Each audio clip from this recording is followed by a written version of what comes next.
Hallo zusammen und willkommen zu diesem Video. Heute geht es mal um den Kernbestandteil eures Hobbys, der Fotografie. Oder vielleicht auch sogar um den Kernbestandteil eurer beruflichen Tätigkeit. Und zwar eure Kameratechnik und das Zubehör. Ihr seht es hier, Super-GAU, Kamera fällt runter, Objektiv ist beschädigt. Wer bezahlt das? Bin ich darüber irgendwie abgesichert? Trage ich so einen Schaden immer alleine? Was ist, wenn ich zum Beispiel mal meine Ausrüstung im Auto vergesse?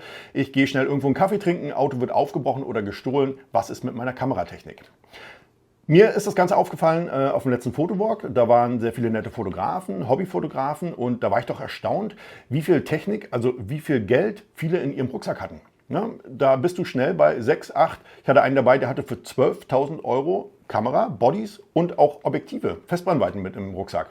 Und da sind wir ins Gespräch gekommen und der hatte tatsächlich keine weitere Absicherung. Er hat gesagt, ja, das würde dann schon in irgendeiner Form meine Hausratversicherung übernehmen. Aber ganz so einfach ist es nicht. Und wenn ihr natürlich so viel Equipment mit euch mitschleppt, jedes Mal mit im Rucksack habt, dann sollte man auf jeden Fall mal drüber nachdenken, was gibt es da für Möglichkeiten, um sich gegen eventuelle Schäden, auch Diebstahl, abzusichern. Viele haben es noch nicht gemacht, ich merke es immer wieder im Gespräch und deshalb habe ich mir mal für euch angeschaut, was wäre wichtig, für wen ist so eine, zum Beispiel eine Zusatzversicherung wichtig, welche Vorteile bietet es und was sollte man auf jeden Fall beachten, bevor man so eine Versicherung abschließt.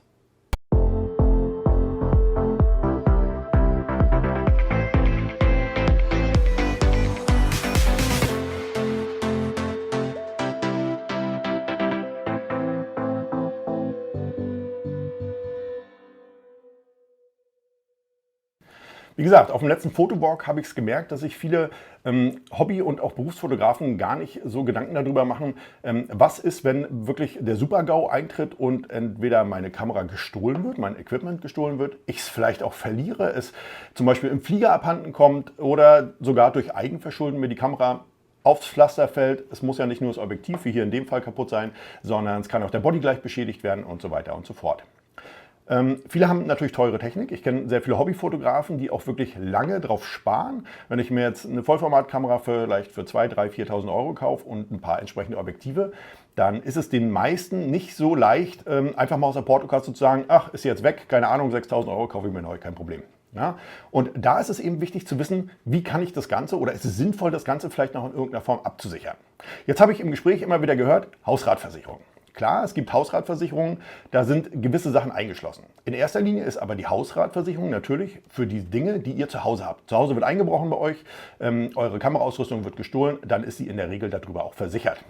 Einige Versicherungen bieten auch an, dass zum Beispiel im verschlossenen Fahrzeug, wenn ihr ein Wohnmobil habt oder sowas mitversichert ist, Kameraausrüstung.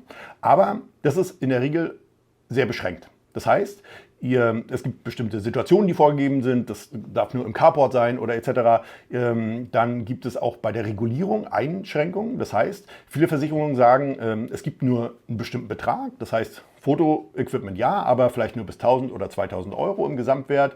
Und auch die Regulierung ist dann immer so ausgelegt, dass ihr in der Regel nur einen bestimmten Wert, also einen Zeitwert erstattet bekommt. Das heißt auch zum Beispiel Wiederbeschaffungswert ist auch so ein schönes Wort. Wiederbeschaffungswert heißt nicht, dass ihr euch eine neue Kamera kaufen könnt, sondern die gucken, eure Kamera ist 2 Jahre alt. Es gibt zum Beispiel, das ist jetzt der Richtwert für eine 2 Jahre alte gebrauchte Kamera und diesen Wert bekommt ihr dann. Und wenn ihr dann natürlich guckt, dann wisst ihr selber, dafür bekommt ihr dann in der Regel auch keine vernünftige neue Kamera. Deshalb sollten natürlich alle von euch, die ein bisschen mehr in ihre Technik schon investiert haben, zählt es einfach mal durch. Geht mal in euren Kamerarucksack, was ihr so immer mit habt und werden viele von euch mit Sicherheit erstaunt sein, wie viel Geld da in dem Rucksack schlummert. Festbrennweite bist du schnell mal bei 1.000, 2.000 Euro pro Objektiv, plus noch ein Body dazu. Also die meisten, die jetzt wirklich im Fotokurs mit waren, die hatten über 5.000, 6.000 Euro in ihren Fotorucksäcken mit. Und die wenigsten oder eigentlich gar keiner von denen war versichert. Deshalb muss man eben gucken, in welchem Verhältnis steht das Ganze auch zueinander. Ganz klar, wenn jetzt jemand für 500, 600 Euro eine Einstiegs-DSLR hat, da brauchen wir uns nicht drüber unterhalten, da brauchst du keine Versicherung für. Das ist dann halt so. Aber wenn du ein bisschen was Hochwertiges hast und auch mehr an Technik, was du mitnimmst, vielleicht einen zweiten Body auch so, dann sollte man wirklich schon mal gucken, wie kann man das Ganze am besten absichern. Da gibt es jetzt sogenannte Fotoversicherungen. Ich selbst habe auch schon eine seit einigen Jahren und bin da auch sehr zufrieden mit. Ich hatte auch schon mal einen Schadensfall, einen selbst verursachten Schadensfall, wo ich habe wirklich aus Dusseligkeit meinen halbvollen Fotorucksack stehen lassen. Und da hatte ich Glück, dass ich gut versichert war und das Ganze dann auch wirklich schnell reguliert wurde. Also es gibt natürlich, ich will auch gar keine Werbung jetzt hier für eine bestimmte Versicherung machen. Ich werde auch keine verlinken oder sonst irgendwas. Wer Interesse hat, kann mich persönlich anschreiben, gebe ich es gern weiter, aber das soll jetzt keine Werbeveranstaltung für irgendeine bestimmte Versicherung werden. Was ist aber wichtig, wenn ihr euch nach so einer Versicherung umschaut für euer Kameraequipment? Ich habe hier mal 12 Punkte rausgesucht, von denen ich denke, dass sie auf jeden Fall mehr Beachtung haben sollten beim Abschluss solch einer Versicherung. Punkt 1, welche relevanten Risiken sind versichert? Ist zum Beispiel drin, auch das Selbstverschulden. Ist ja ganz wichtig, wenn ich meine Kamera fallen lasse, ist es ein Selbstverschulden. Dann Diebstahl. Ist es zum Beispiel versichert, wenn ich auch mal einen Wasserschaden habe?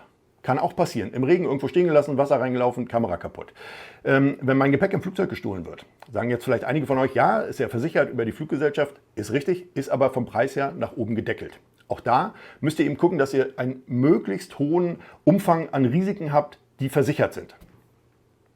Dann, was ich schon sagte, Fahrlässigkeit. Wenn ihr wirklich das Ganze selber verursacht, einen Schaden an eurer Ausrüstung, an der Kamera, vielleicht auch falsche Bedienung, keine Ahnung, dann sollte das auf jeden Fall mit versichert sein. Denn ich denke, die meisten Fälle laufen sowieso darauf hinaus, dass irgendjemand entweder was falsch bedient hat oder die Kamera wirklich selber fallen gelassen hat. Und das ist dann Eigenverschulden bzw. Fahrlässigkeit und das sollte auf jeden Fall auch mit versichert sein. Dann natürlich beim Abschluss solch eines Vertrages darauf achten, ab wann ist meine Ausrüstung versichert. Es bringt euch nichts, wenn ihr gerade in Urlaub fahren wollt und sagt, Mensch, ich schließe noch schnell so eine Versicherung ab. Die greift aber erst in 4 Wochen oder mit Beginn des nächsten Monats. So eine Versicherung sollte am allerbesten immer ab Abschluss, vielleicht sogar mit Datum und Uhrzeit sofort gelten. Da habt ihr eine sofortige Deckungszusage und eine sofortige Deckung bei einem Schaden. Und das ist immer wichtig zu gucken, ab wann beginnt meine Versicherung. Wichtig natürlich, an welchen Orten ist es versichert. Bin ich versichert, wenn meine Ausrüstung im Auto liegt? Du gehst dir irgendwo schnell mal einen Kaffee holen, kommst raus, Auto aufgebrochen, Kamera weg. Ist es im Hotelzimmer versichert? Auch ganz wichtig. Man lässt es im Hotelzimmer, da denkt man immer, ist ja abgeschlossen, ist ja safe, aber da gibt es gerade nicht nur hier im Inland, sondern auch im Ausland viele Täter, die sich darauf spezialisiert haben, gerade aus Hotelzimmern solche Sachen zu entwenden. Wo ist es noch versichert? Ist es vielleicht, wenn ich es im Wohnmobil ja auch, ist ja ähnlich wie im Auto liegen lasse, wenn ich es, keine Ahnung, im Bus vielleicht liegen lasse? Ich packe es unten mit rein, der Bus hält 3-mal, es gibt ja heute Busverbindungen auch in alle Welt und sie ist da weg, ist es dann mitversichert. Das ist ganz wichtig, dass ihr auch hier einen großen Umfang von Orten habt, die möglichst alles abdecken. Da müsst ihr euch selber mal fragen, wie bin ich unterwegs, wo bin ich meistens mit meiner Ausrüstung und diese Orte sollten auf jeden Fall gut mit der Versicherung abgedeckt sein. Und natürlich die Regulierungssumme ist wichtig. Das heißt, bekomme ich meine Kamera zum Neuwert. Neuwert heißt, ich habe eine Kamera, die ist vielleicht 2 Jahre alt, gibt es aktuell, aber für den und den Preis. Und dieser Neuwert sollte abgesichert sein. Viele Versicherungen bieten einen Zeitwert an. Das hatte ich anfangs schon erwähnt. Und da habt ihr wirklich das Problem, da gucken die dann auch, da werden Pauschale, gibt es Tabellen und da werdet ihr euch wundern, was so eine Kamera nach einem Jahr bloß noch wert ist. Also da kriegt ihr nicht mal eine gute Gebrauchte dafür. Oder manche Versicherungen bieten auch einfach nur einen Pauschalwert. Die sagen, okay, wenn die Kamera weg ist, gibt es 1.000 Euro. Hast du nichts von, wenn du eine Kamera für 2.000 Euro hast. Deswegen bei einer Versicherung immer darauf achten, dass auf jeden Fall der Neuwert versichert ist. Begrenzung der Haftungssumme, auch ein ganz wichtiges Thema. Ihr müsst gucken, bei meiner Versicherung ist es zum Beispiel so, dass ich meine Obergrenze selber angeben kann. Das heißt, ich weiß ungefähr, welchen Wert habe ich mit, wenn ich unterwegs bin im Rucksack. Man sollte jetzt auch nicht, es ist sinnlos, wenn du 20.000 Euro versicherst, du hast aber nur 10.000 im Rucksack. Denn dann ist auch der Versicherungsbetrag, ja natürlich die Versicherungsprämie entsprechend hoch und im Endeffekt sinnlos, denn selbst wenn du einen Schaden hast, kriegst du ja keine 20.000, sondern du kriegst ja auch nur das, was dann im Fotorucksack drin war. Denn im Endeffekt bei einem Schadensfall wirst du durch Rechnung das sowieso bei jeder Versicherung nachweisen müssen, was hattest du für Technik drin und welchen Wert hatte die. Deswegen guckt auch ein bisschen nach der Versicherungssumme. Wie viel ist, also versichert euch nicht zu gering. Das heißt, wenn ihr jetzt 10.000 Euro mit habt, bringt es nichts, wenn ihr nur 5.000 versichert, weil ihr ein bisschen Beitrag sparen wolltet. Da solltet ihr schon gucken, dass das auf jeden Fall gut abgedeckt ist. Ein leidiges Thema bei Versicherungen ist ja natürlich, wie wird ein Schaden abgewickelt? Ist es unbürokratisch? Gibt es vielleicht ein Online-Formular oder habe ich nachher eine Flut von Formularen? Was sind die Voraussetzungen? Da muss man bei einer Versicherung natürlich gucken, da kann einem ganz gut das Internet oder vielleicht auch Freunde und Bekannte weiterhelfen, die mit einer Versicherung gute Erfahrungen haben. Es gibt Versicherungen, da weiß man von vornherein, die haben einen guten Ruf, da ist es unproblematisch, auch mal einen Schaden erstattet zu bekommen. Und es gibt natürlich Versicherungen, da zieht sich das wie ein Kaugummi und das ist im Endeffekt auch ärgerlich. Da müsst ihr mal gucken, guckt mal vielleicht auf Bewertungsportalen, wenn ihr ein Angebot von irgendeiner Versicherung habt, vielleicht auch ein Bewertungsportal, was unabhängig von der Versicherung ist, von der Versicherungsseite und guckt mal, was da so die Kundenmeinungen sind. Das ist immer ganz wichtig, dass ihr auch wirklich guckt, Bekommt ihr nachher das Geld, eure Versicherungssumme, oder müsst ihr dem ewig hinterherlaufen? Beitragshöhe ist natürlich ein ganz wichtiges Thema. Hier muss natürlich jeder ein bisschen für sich selbst abschätzen, in welchem Verhältnis das Ganze steht. Also wie viel Ausrüstung habe ich und was ist es mir wert, das Ganze zu versichern. Eine gute Fotoversicherung, eine sehr umfangreiche Fotoversicherung europaweit wird in der Regel kann ich aus meiner Versicherung sagen, meine Versicherung deckelt fast knapp 13.000 Euro Verlust und da zahle ich ca. 200 Euro im Jahr für. Das finde ich sehr vertretbar, finde ich auch einen guten Kurs. Ich habe mir andere Versicherungen auch schon angeguckt. Da bist du manchmal sogar weit über 300 Euro. Also 200 Euro bei ungefähr 10.000, 12.000 Euro Versicherungssumme fand ich eine gute Leistung und so in diesem Bereich bewegt sich meine eigene Versicherung. Das muss aber, wie gesagt, jeder von euch alleine abschätzen können, welche Höhe steht im Verhältnis zu der Summe, die man versichert haben möchte. Und natürlich ein Selbstbehalt. Meine Versicherung hat es auch, die bietet einen Selbstbehalt. Ich habe zum Beispiel 150 Euro Selbstbehalt. Damit kannst du selber auch deine Beiträge senken. Bei 150 Euro, es gibt auch 250 oder 500 Euro Selbstbehalt, da ist sich dann aber die Versicherung halt sicher, dass eben kleine Bagatellschäden nicht ständig eingereicht werden. Ja, es gibt ja Leute, die nutzen dann ihre Versicherung und sagen, mir ist das runtergefallen, ich habe hier, keine Ahnung, ein Glas kaputt, 50 Euro, mir ist ein ND-Filter runtergefallen, den hätte ich jetzt gerne ersetzt. Haufen bürokratischer Aufwand für die Versicherung und das lassen sie sich dann natürlich auch entsprechend mit den Beiträgen bezahlen. Kündigungsfrist, auch eine ganz wichtige Sache. Guckt mal, in welchen Abständen ihr eure Versicherung kündigen könnt. Es gibt ja Versicherungen heute noch, die auf 2-3 Jahre gleich ausgelegt sind. Es gibt Verträge, die jährlich gekündigt werden können und es gibt sogar Verträge, die quartalsweise gekündigt werden. Mittlerweile habe ich auch schon gesehen, auch monatlich. Das halte ich für unsinnig, denn da werden mit Sicherheit die Beiträge auf jeden Fall höher sein, als wenn ihr einen normalen jährlichen Vertrag abschließt. Ich denke, ein jährlicher Vertrag ist vertretbar. Da kannst du nichts mit falsch machen. Und zusätzlich sollte man auch seinen Vertrag anpassen können. Das heißt, wenn ich jetzt heute sage, ich habe so und so viel Wert an Kameraausrüstung, dann sollte es durchaus möglich sein zu sagen, okay, in 2 Monaten, ich habe mir jetzt was Neues gekauft, neue Kamera, mein Wert erhöht sich um 2.000, 3.000 Euro oder senkt sich vielleicht, weil ich habe irgendwas verkauft, was ich nicht mehr brauche. Dann sollte hier auch die Möglichkeit bestehen, das individuell nochmal anzupassen. Vielleicht nicht jeden Monat, aber zumindest quartalsweise oder zum Auslaufen der jeweiligen Vertragslaufzeit. Und für mich persönlich noch wichtig natürlich, wo kommt die Versicherung her? Wir haben heute die EU. Wenn du im Internet guckst, findest du Versicherungen ohne Ende. Aber für mich persönlich ist es wichtig, dass es auf jeden Fall eine inländische Versicherung ist. Da geht es dann auch um die Rückversicherung dieser Versicherung selber. Auch den Support, wie habe ich den, in welcher Sprache ist der? Habe ich jetzt, wenn ich anrufe und einen Schaden melde, spricht jemand Französisch mit mir oder kann der doch Deutsch? Da sollte man vielleicht gucken. Vielleicht gibt es auch irgendwo ein Versicherungsbüro in der Nähe, wo man vielleicht auch mal persönlich vorsprechen kann. Das für mich ist ein persönlicher wichtiger Punkt, dass ich sage, okay, ich nehme dann auch lieber eine einheimische Versicherung, also eine inländische Versicherung, wo ich sagen kann, okay, die ist für mich dann im Schadensfall auch eher greifbar, wenn doch mal irgendwas sein sollte. Das sind so die 12 Punkte, von denen ich denke, die sollte man auf jeden Fall berücksichtigen und mal drauf eingehen. Ich selber habe ja gesagt, ich habe eine Versicherung und ich habe mir mal hier Punkte rausgesucht, die ich an meiner Versicherung sehr gut finde und die würde ich euch gerne auch mal vorlesen.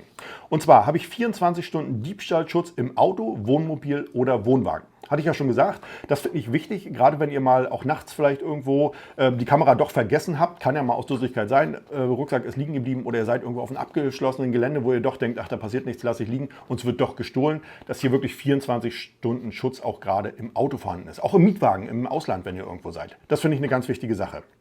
Dann natürlich abhanden kommen durch Diebstahl, Einbruch, Raub und Plünderung. Das sind so die Hauptmerkmale, wo ja eigentlich eine Kamera gestohlen wird und die sind bei mir in der Versicherung zum Beispiel komplett mit abgedeckt. Auch Diebstahl aus dem Hotelzimmer ist ein extra Punkt. Das ist auch ganz wichtig, denn das ist auch nochmal so eine extra Sache. Viele denken ja im Hotelzimmer, ich habe mein Zimmer abgeschlossen, nur ich habe den Schlüssel, da ist das super safe. Und wenn du mal schnell in eine Hotelbar gehst oder sonst irgendwo oder du gehst mal irgendwo, keine Ahnung, woanders hin und sagst, Kamera brauche ich jetzt nicht, lasse ich im Hotelzimmer. In der Regel wird es nicht in Hotelsafe passen, die sind ja ziemlich klein. Dann ist das eben eure Ausrüstung auch im Hotelzimmer gut abgesichert. Finde ich einen ganz wichtigen Punkt. Fluggepäck ist bei mir auch mit abgesichert. Also beschädigtes oder nicht zurückerlangtes Fluggepäck ist bei mir hier ganz explizit nochmal aufgeführt. Ist ein wichtiger Punkt. Viele sagen, okay, die Versicherung der Fluggesellschaften, der Airlines, die bezahlen das ja, aber das ist nach oben gedeckelt. Ich glaube, es sind irgendwo 1.000, 1.200 Euro pro verlorenem Gepäckstück, glaube ich, zu wissen. Und da habt ihr eure Kamera und Equipment nicht mit versichert. Jetzt sagt der eine oder andere, ja, wer gibt es auch als Gepäck auf? Aber ich habe es auch schon gehabt, normalerweise versuche ich sowas natürlich immer als Handgepäck mitzunehmen. Aber ich habe es auch schon auf dem Flug gehabt, dass ich ein bisschen spät mit dem Check-in war und dann waren die Gepäckstücke, die Handgepäckstücke sind ja begrenzt nach oben im Flieger. Das heißt, wenn du manchmal ein bisschen spät kommst, dann kann es passieren, habe ich schon gehabt, dass ich dann meinen Fotokoffer, ich habe dann für das Flugzeug immer einen Koffer mit, dass ich den wirklich in Frachtraum verstauen musste. Das ist natürlich blöd und da ist die Situation, dass es dann auch sein kann, dass der weg ist. Das ist bei mir zum Beispiel auch mit versichert. Auch gut finde ich, dass ich Leihgeräte versichert habe. Das heißt, wenn ich mir vielleicht irgendwo von einem Freund oder auch, es gibt ja auch Anbieter im Netz, mir zum Beispiel ein Objektiv ausleihe für einen Urlaub oder für einen Auftrag, dann ist der bei mir mit versichert. Und zwar kann ich das 14 Tage lang ausleihen und muss keine Sondergebühren oder sonst irgendwas bezahlen. Das ist hier mit versichert. Finde ich sehr gut. Ich habe bei mir noch mit drin Unterwasser. Ich habe eine Unterwasserkamera, deshalb war es mir wichtig, dass ich beim Tauchen, beim Schnorcheln, wenn ich da habe, mal einen Wasserschaden oder irgendwas, das musst du explizit mit versichern. Das ist hier bei mir in der Versicherung mit drin, also Unterwasserschäden, nicht Wasserschäden an Land, sondern wirklich Unterwasserschäden beim Tauchen etc. Ich habe auch immer noch 2 GoPros mit, die sind ja auch wasserdicht. Kommst du auch schnell auf ein paar hundert Euro, fast 1000 Euro, wenn du 2 der neuesten GoPros hast und da war es mir eben wichtig, das auch mit zu versichern. Bei Ungeschicklichkeit und Fehlbedienung. Das ist eine Sache, die ich vorhin schon angesprochen habe. Das ist so diese Fahrlässigkeit oder das Eigenverschulden. Das ist bei mir mitversichert, finde ich auch ganz wichtig. Es kann doch mal irgendwo sein, du schlägst irgendwo gegen oder nimmst vorne dein Objektiv ab und fährst mit dem Daumen auf den Sensor aus Versehen oder sonst irgendwas, das ist beschädigt. Das ist auf jeden Fall hier mitversichert. Dann, auch sehr schön, gelegentliches Überlassen an Kollegen und Freunde. Das heißt, wenn ich jetzt im Urlaub die Kamera an einen Dritten gebe, und sag, Mensch, fotografiere mich mal und der stolpert, fällt mit dem ganzen Ding hin, dann ist es nicht immer gesagt, dass deine Haftpflichtversicherung das bezahlt, denn ich habe es ihm ja in dem Fall selbst überlassen und das kann sein, dass dann die Haftpflicht sagt, nee, da musst du schon selber für haften. Und dafür haftet in dem Fall hier meine Kameraversicherung. Dann Fallschäden, Sturz, Beschädigung. Das ist das, was ich gesagt habe. Es kann auch mal sein, dass dir zum Beispiel der Handgriff abreißt. Das ist ja dann keine Fahrlässigkeit, sondern so ein Handgriff reißt, es löst sich irgendeine Schraube und deine Kamera fällt runter, sie fällt irgendwo, du bist im Gebirge, fällt irgendwo, keine Ahnung, 500, 600 Meter tief, das Ding findest du auch nie wieder, dann ist auch das hier versichert. Kratzer auf der Optik, das ist eine Sache, gut, es ist jetzt hier mit versichert, aber mit einer Selbstbeteiligung von 150 Euro wird es in jedem Fall so sein, dass du jetzt, ja vielleicht nicht das Objektiv, wird vielleicht ausgetauscht, da lässt es oder ich in der Regel habe ja vorne nochmal ein Schutzglas auch mit drauf bei mir auf den Objektiven. Aber für den Fall, du hast vielleicht ein Objektiv, was 2000 Euro, bei Canon ist es ja kein Problem oder auch bei Sony, Festbrennweite, du hast keinen Schutzfilter vorne drauf und kommst doch mal irgendwo gegen, hast einen fetten Kratzer drauf, das Ganze muss eingeschickt repariert werden, ist in so einer Fotoversicherung in meinem Fall zum Beispiel mit versichert. Und immer zum Neuwert versichert. Das steht hier ganz fett drin, das finde ich gut. Das heißt, wenn meine Kamera abhanden kommt, meine Technik abhanden kommt, dann kann ich es immer zum Neuwert kaufen. Kein Zeitwert, keine Abstriche von der Benutzung her. Ist vielleicht auch gar nicht schlecht bei Spiegelreflexkameras, denn gerade hier sind ja auch, haben ja die Auslösungen des Spiegels auch so eine Höchstgrenze bei Canon. Da ist es schon gut, wenn ich mir im Endeffekt nicht eine gleichwertige, meine Kamera hatte dann zum Beispiel, sag ich mal, 100.000 Auslösungen schon und du musst dann eine kaufen, die auch 100.000 hat, sondern du kriegst es eben zum Neuwert. Also was kostet die Kamera im Moment neu und diesen Wert kriegst du auch erstattet. Finde ich sehr gut. Dann haben wir technischen Fortschritt. Das heißt, meine Kamera habe ich jetzt versichert und es gibt sie vielleicht jetzt gar nicht mehr im Handel. Die Entwicklung der Technik ist heute sehr schnell. Das heißt, ich kann schon mal haben, dass vielleicht mein Kameramodell gibt es gar nicht. Es gibt nur noch ein Nachfolgemodell davon.